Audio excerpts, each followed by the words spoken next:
السلام عليكم ورحمة الله وبركاته. How are you today English teachers? Really I miss you.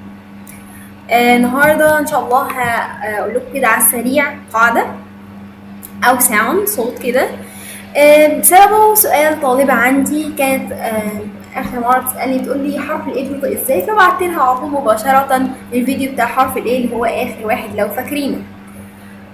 النهاردة تسألني سؤال بتقول لي طب إيه الفرق بقى ما بين مثلا كلمة زي كلمة late اللي هي LATE تمام، وما بين كلمة rain.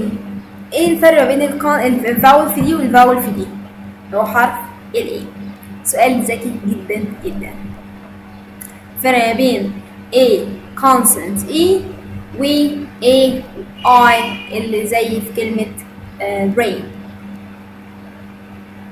The same. They are the same. There is no difference between them.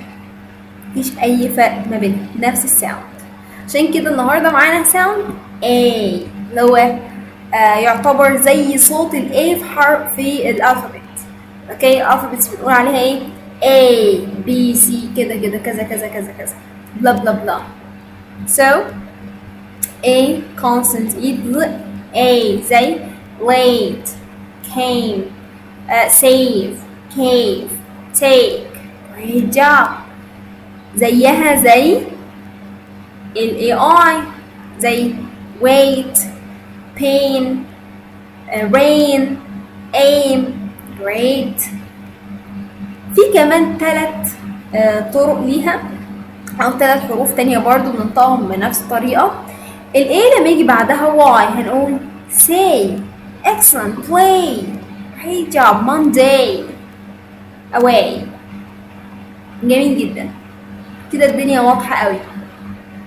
الإي لا نمسك، خلينا في الإيه دلوقتي. الإيه برضو في 3 كلمات اللي هما April alien and angel، دول قلتهم في الفيديو اللي قبل كده. نفس الصوت برضو في حرف الإي بس في حالتين فقط. ايه هما؟ لما يبقى وراها إي واي يبقى الإي واي والإي واي زي ما بتقولوا they صح، they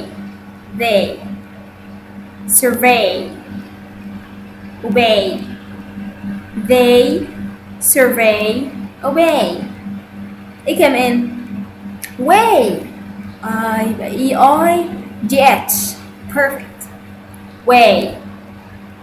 8 neighbor freight يبقى EIGH excellent. برضه بننطقها كل الحروف دي ال4 على بعض دول بننطقهم A زي حرف ال A في الألفابت. And that's it for today. So easy. السلام عليكم.